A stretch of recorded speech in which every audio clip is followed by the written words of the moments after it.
어렸을 때 학교에서 본 영화 투모로우, 만두는 지구 전체가 빙하로 뒤덮이는 장면을 보고 생각했습니다. 상상력 대박이네. 대학생 때 인터스텔라에서 지구가 사막화되고 동식물이 멸종하고 먼지 폭풍 때문에 숨도 못 쉬는 걸 보면서도 생각했죠. 저건 서기 한 3500년 정도의 설정인가? 그런데 그것이 실제로 일어나고 있습니다. 엄청난 속도로 우리를 덮치고 있는 기후변화와 대기오염. 스릴 넘치던 재난 영화 속의 이야기를 이제 진짜 눈앞의 공포로 받아들여야 하는 우리 지구인들. 오늘의 교양만두는 그 공포의 실체에 대한 이야기입니다. 현재 전 세계 곳곳에서 일어나고 있는 수해들, 독일과 벨기에 등 서유럽에서는 100년 만에 기록적인 폭우가 내렸고요. 그런가 하면 캐나다와 미국에서는 섭씨 50도가 넘는 폭염으로 거의 살바도르 달리의 그림 실사판처럼 타이어, 벽, 페인트 등의 시설이 녹아내렸죠. 캘리포니아에서는 대규모 산불로 서울의 10배가 넘는 면적이 불에 탔습니다. 또 수온이 급격히 상승하면서 10억 마리가 넘는 해양생물이 떼죽음을 당했죠. 중국과 인도 같은 공업 국가들은 화생방 수준의 스모그 현상이 거의 매일 일어납니다. 이 정도면 우리가 살고 있는 지구가 멸망각을 잡고 있는 것이 거의 확실해 보이는데 우리는 이런 보도들을 집안에서 편하게 뉴스로 접하기 때문에 좀처럼 실감하지 못하고 있죠. 이런 재난 영화에서나 일어날 법한 일들은 완전히 다른 현상처럼 보이지만 사실 원인은 모두 같습니다. 바로 기후변화. 지구의 온도가 점점 뜨거워지고 있기 때문이죠. 기후변화가 맨날 듣던 소리 같으시겠지만 여러분, 지구는 지금까지 총 5차례의 대멸종 사태를 겪어왔습니다. 이 5번의 대멸종 중에 공룡이 멸종한 경우를 제외하면 모두 기후변화와 관련되어 있다는 것이 학계의 중론이죠. 아시다시피 기후변화는 이산화탄소와 메탄 등의 온실가스가 대기 중에 배출되면서 더욱 가속화되는데요. 그런데 지금의 인류는 이전의 대멸종 사태 때보다 무려 10배는 더 빠른 속도로 대기 중에 이산화탄소를 배출하고 있습니다. 산업화 이전과 이후만 비교한다면 최소 100배는 더 빠른 속도라고 합니다. 지구의 온도가 높아지니까 당연히 빙하가 녹고 그 안에 잠들어 있던 메탄이 대기 중에 분산되면서 오염은 더욱 심각해지고 있습니다. 그러니까 우리는 오염된 대기가 지구를 더욱 뜨겁게 만들면서 그렇게 뜨거워진 지구가 대기를 더욱 오염시키는 정말 답이 없는 악순환의 고리 안에 놓여 있죠.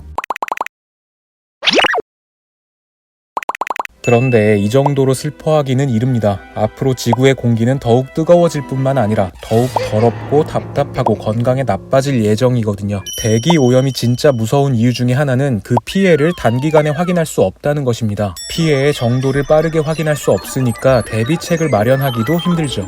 당장 얼마 전까지만 해도 뉴스에서 아무리 미세먼지 농도가 위험한 수준이라고 떠들어대도 거리에는 노마스크로 돌아다니는 사람들이 더 많았습니다. 그러나 바이러스가 창궐하자 전 세계인이 빛의 속도로 마스크를 착용했죠. 그렇다는 건 대기 오염보다 바이러스가 훨씬 무섭다고 생각하는 사람이 많은 것 같은데 이건 너무 큰 착각입니다. 세계보건기구에 따르면 2016년 기준 60만 명의 어린이가 대기 오염으로 인한 호흡기 질환으로 사망하고 있고 전 세계 사망자 9명 중에 1명꼴인 650만 명이 해마다 대기 오염으로 인한 직간접적인 이유로 사망하고 있다고 합니다. 또 전 세계에서 흡연으로 인해 사망하는 사람들의 수보다 대기 오염 때문에 사망하는 사람들의 수가 더 많습니다. 특히 초미세먼지의 인체를 향한 공격성은 거의 만렙인데요. 뇌졸중, 심장병, 폐질환, 호흡기 질환은 당연하고요. 어린아이에게는 정신질환을, 성인에게는 치매의 가능성을 높인다고 하죠. 게다가 대기 오염이 심할수록 기억력, 주의력, 어휘력이 떨어지고 주의력 결핍 과잉 행동장애나 자폐 스펙트럼 장애의 발병률도 높아집니다. 그리고 당연히 이런 건강 문제는 개개인의 근로나 학습 능력을 끌어내려서 평생 소득에 영향을 끼치기도 하죠. 한 연구에 따르면 대기 중에 먼지 농도가 10% 심해지면 해당 시기에 태어난 아이들이 성인이 되었을 때 연소득 약 4,300달러, 한화로 485만 원 줄어든다고 합니다.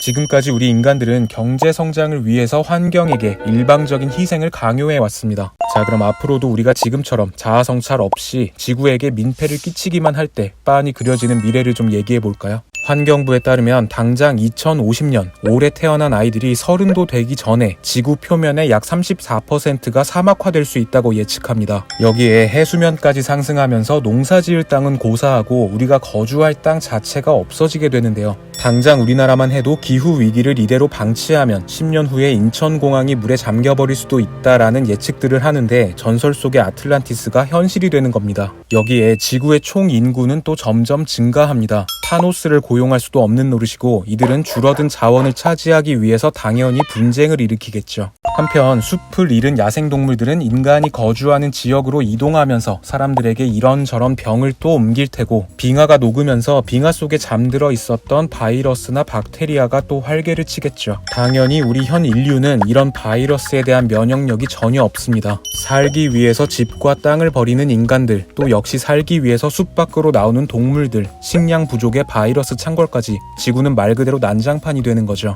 이 지옥 같은 모든 일들이 지구의 온도가 딱 2도만 증가해도 진짜 현실이 될 수 있습니다. 세계 자연기금 보고서에 따르면 지금과 같은 방식으로 인간이 지구의 자연을 계속 소비할 경우에 2050년까지 한국에서 예상되는 GDP 손실액만 최소 100억 달러, 한화로 약 11조 6천억 원에 이르죠. 이제 더 이상 경제 성장을 핑계로 대기 환경의 보호를 미룰 수 있는 상황이 아니라는 겁니다. 오히려 경제를 위해서라도 환경을 살려야만 하는 상황이죠. 지체할 시간도 없고 이미 늦었습니다. 이건 생존의 문제죠. 국가와 진영을 구분하지 않고 대기질 개선을 위한 공동의 노력이 지금 당장 필요한 상황입니다. 2019년 유엔 총회에서 열린 기후행동 정상회의에서 문재인 대통령이 기조연설을 통해서 푸른 하늘의 날을 제안했죠. 우리나라가 주도해서 제정된 최초의 유엔 기념일로 매년 9월 7일로 지정됐습니다. 네, 바로 오늘이죠. 푸른 하늘의 날은 대기 환경과 기후 변화에 대한 이해와 관심을 높이는 한편 국제적 협력을 강화하자는 취지에서 지정됐는데요. 올해의 주제는 헬시 에어, 헬시 플래닛. 코로나19 대유행 기간 동안 대기 오염이 건강에 미치는 영향을 강조하자라는 의미라고 합니다. 자, 푸른 하늘을 위해서 우리는 대체 어떤 노력을 하고 있고 또 해야만 할까요? 우리나라는 인구가 밀집한 수도권의 대기 환경 개선을 위해서 2005년 수도권 대기환경청을 설립하고 다양한 정책을 추진하고 있습니다. 드론 같은 첨단 감시 장비를 활용해서 대기 오염 물질의 불법 배출 현장을 집중 단속하고 사업장과 자발적 감축 협약을 맺어서 관리하고요. 또 자동차로 인한 미세먼지 발생을 줄이기 위해서 계절 관리제 기간 동안 5등급 차량의 운행을 제한하고 DPF, 매연 저감 장치 부착과 사후 관리를 지원하는 등 다양한 활동을 하고 있죠. 특히 매년 12월부터 이듬해 3월까지 시행되는 미세먼지 계절 관리제는 고농도 미세먼지 발생을 완화시키는 데 꽤나 성과를 내고 있는데요. 이 기간에는 평소보다 대기 오염 물질의 배출을 줄이기 위한 관리 조치가 더욱 빡세게 시행됩니다. 이를 통해 최근 시행된 2차 미세먼지 계절 관리제 기간 동안 미세먼지의 좋음, 나쁨, 고농도 일수가 모두 개선됐고요. 전국 초미세먼지 농도도 최근 3년보다 약 16% 개선되는 효과를 확인할 수 있었죠. 자, 이쯤 되면 우리 전만이들도 지구를 위해서 대체 뭘 해야 하나 엉덩이가 들썩들썩 할 것 같은데, 우리도 소소하게 실천할 수 있는 일들이 꽤 많습니다. 우선 가까운 거리는 걷거나 자전거를 타는 게 좋겠죠. 운전을 하시더라도 과속이나 과적, 공회전은 하지 않는 것이 좋습니다. 그리고 당장 오늘부터 배달 음식을 시키거나 물건을 하나 사더라도 이 소비가 쓰레기를 얼마나 만들어낼지 한 번만 생각하고 행동하면 좋겠죠. 이 영상을 보실 48만 전만이들이 쓰레기를 조금씩만 줄여도 그 쓰레기들을 소각하는 양이 줄고 그만큼 대기 오염 물질도 줄어듭니다. 혹시라도 쓰레기 불법 배출과 소각을 보시면 고민하지 마시고 바로 신고하시고요. 실내 공간을 시베리아로 만들어버리는 에어컨 마피아들에게 귀싸대기. 솔직히 저도 이런 생각을 가끔 합니다. 나 죽을 때까지는 그래도 지구가 멀쩡하겠지. 하지만 우리가 언제까지 살 수 있을지는 몰라도 확실한 것이 하나 있습니다. 우리가 지구의 종말을 막을 수 있는 마지막 세대라는 것이죠. 현재 지구의 자정 능력이 완전히 파괴되느냐는 앞으로 10년 동안의 기간에 달려있다는 분석이 지배적입니다. 이제는 시간이 진짜 없습니다. 훗날 가장 민폐였던 인류로 기억되지 않도록 힘을 냅시다, 여러분. 교양만두였습니다.